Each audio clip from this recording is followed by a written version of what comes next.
there, Lindsay here, the Frugal Crafter. Today we are going to draw this tiger in watercolor and colored penciling, mostly watercolor though. I am using a very affordable set of Camel Watercolors. I found them on Amazon and they're a brand that's very popular in India. When I saw they were available to purchase here in the United States, I snapped them up. They were $17.99 or so for a set of 24 colors. I'm starting off by drawing the tiger with a color erase pencil by Prismacolor. I like these because I find that the colored lead just kind of dissolves into it doesn't literally dissolve, but it just kind of disappears into the watercolor painting. And it's also erasable if I decide that I have a, mistake line that I need to get rid of. Getting these ears right was a little tricky because one ear is facing forward and one is turned to the side. So it gives you a little bit of a safety net. So now I'm just flicking on some water randomly and I'm just dipping into some raw sienna and adding some of the warmer tones in the fur. What I want here is a very wild and loose look here for the underpainting, and I plan on refining the picture as I go with further layers. I find that starting off in a process like this is really freeing and enjoyable. I'm using some Payne's Gray, which is a color I don't typically use that much, but I figured it's in the set, I'm going to give it a whirl. First, I thought I was just going to use the brighter colors from this set and kind of just not even bother with the more muted tones. But the more I use these, I realize the muted tones are actually probably some of the most beautiful colors in this set. I'm going to have a full review on these after I've done a few more paintings with them, but all in all, I really think the quality for what you pay is really good. The only downside is that if you use these fresh from the tubes, they have quite a strong kind of plasticky chemical smell to them. So I would recommend, if you're going to pick these paints up, that you squeeze them out in a palette and let them dry. There's no cracking at all. They dry down beautifully, even in a palette like this where, when you close it, you've got half your pans on the top. I don't typically like palettes like this. However, when I'm testing out paints, they're kind of handy because I can get them for $2 at Ocean State Job Lot. So, so economy wins when I'm testing out paints sometimes, but there's no cracking issue, which is really nice. I'm trying to just keep a very broad map of values and colors here on the face at this stage. I'm not doing any detail work, but I do want to make sure the strokes that I put down are in the right place. They're not refined, but they're fairly accurate, meaning those colors are where they need to end up being. So, you can be loose and be accurate. I think that's where a lot of people get kind of hung up in painting loose. They don't think about accuracy. They just think about slapping paint down and calling it good. But I think when you're painting in a loose style, you actually need to be more accurate because every splash, every stroke of paint really needs to count. I have, added water. I have kind of let the paint flow a little bit. A lot of times I'll take my spray bottle and just kind of give it a spritz and let those pigments blend together. I really like what happens when I do that.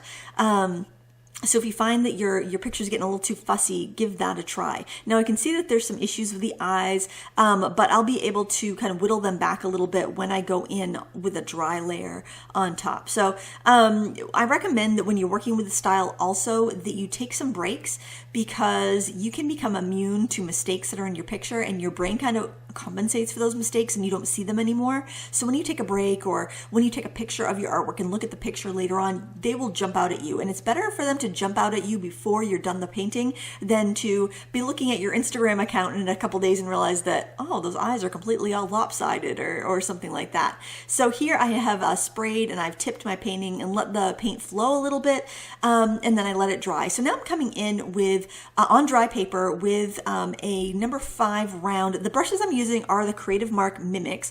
They're from my signature set with Jerry's Artorama. You can also get them on their own. I'll link them up down below. You can find them at Jerry's Artorama or on Amazon, whichever you prefer to shop. They come from Jerry's either way. And I'm just going in and I'm actually using some black because it came in the set. I figured I'll give it a whirl. And I'm using that for my really sharp areas that I want to be in focus. I want the eyes to have some really definite detail. I also love the texture on the nose. So I thought I would, maybe use a little bit of that around the nose mouth area. And I'm flipping this upside down because I knew the eyes were off. And if I turn it upside down, it just gives me a new perspective to look at it. And often I can see the problems. I'm seeing them a lot better right now, looking back at this painting a couple days later, than I was when I was painting it. I was really struggling with the eyes. He just looked real goofy to me while I was painting it. So, that's just a trick that I use when I am painting. If I feel like something is not symmetrical or just something's off, it works really well when you're painting vases or things like that, where you do have definitely symmetrical things. Faces and vases, man. Flip that upside down and usually things will pop out at you. It's not quite there yet. I still see the eyes are a little bit lopsided, but we'll get to that. Sometimes it just takes a little time to figure it out. When I'm stuck, what I will do is work on a different part of the painting. That's why I'm kind of working around the muzzle now, because like the eyes were just kind of frustrating me, and I needed to take a break from that part of the painting. Sometimes I'll take a break and work on a whole other painting, like if I'm not filming. Just to kind of get out of that headspace. So do whatever you need to do to, make your painting work. And I can see it looks a little bit better now that I flipped it right side up. The eyes aren't perfect yet, and actually I don't know if they ever really got to perfect, quote unquote, but they're a little bit better. Now at this stage, I'm actually grabbing some colored pencils. I've got my Prismacolors because they're what I keep at hand. I really like them for mixed media work because they are wax-based and they are more opaque than other brands that I've tried. The Derwent Color Soft are also nice and opaque, and they're fairly affordable. So, you don't have to feel too precious about them. If I break one, if one drops, if I use it up, I can just purchase a single pencil pretty inexpensively. I think they're between $1 and $2, and a lot of like big box craft stores even carry them. So, they're easy to replace if I need to, and I just don't feel precious about them. I also like how soft they are. And I know a lot of people don't like Prismacolors because of their tendency to break when you sharpen them. But I think that the pros outweigh the cons with them, especially with their opacity. I can add the little fuzzies around the muzzle. I can add some whiskers in. I just have that ability to go over with strong color on top of a watercolor. And that's what I typically use them for. Now, Prismacolors also have a reputation for not being the most light fast pencils in the world, but a lot of the times I'm using these more earth tones that are the more light fast colors, and where I'm going over paint, and I'm in a sketchbook, so I'm not really worried about that with this painting, plus I'm just not worried about that. I'm trying no paints. But if I was doing a painting that I intended to hang up, there would be watercolor underneath, so there would be some protection that way. It's not just going to bleach out like to white if there was an issue with the pencils. But I did recently invest in Derwent Light Fast pencils for when I want to do more standalone works in colored pencil to hang up, and I do really like them. But I think Prismacolors, they're just my workhorse. They're tried and true, and I just really like. I'm used to them. I like the way they work, and they're not too precious. I have a problem with things being expensive and precious, and then I don't tend to use them. I love the little bits of detail that I can get around the muzzle with the Prismacolor pencil. This is black, by the way. I used to shy away from using black, and I used to layer up terracotta and indigo a lot, but I've become a little bit more accepting of using black in my artwork, especially since I use black watercolor in this. I'm not afraid to go in with a black pigment. Sometimes black can look really dead and really flat, but when you're layering it like this, I think it actually works out pretty well and looks pretty accurate.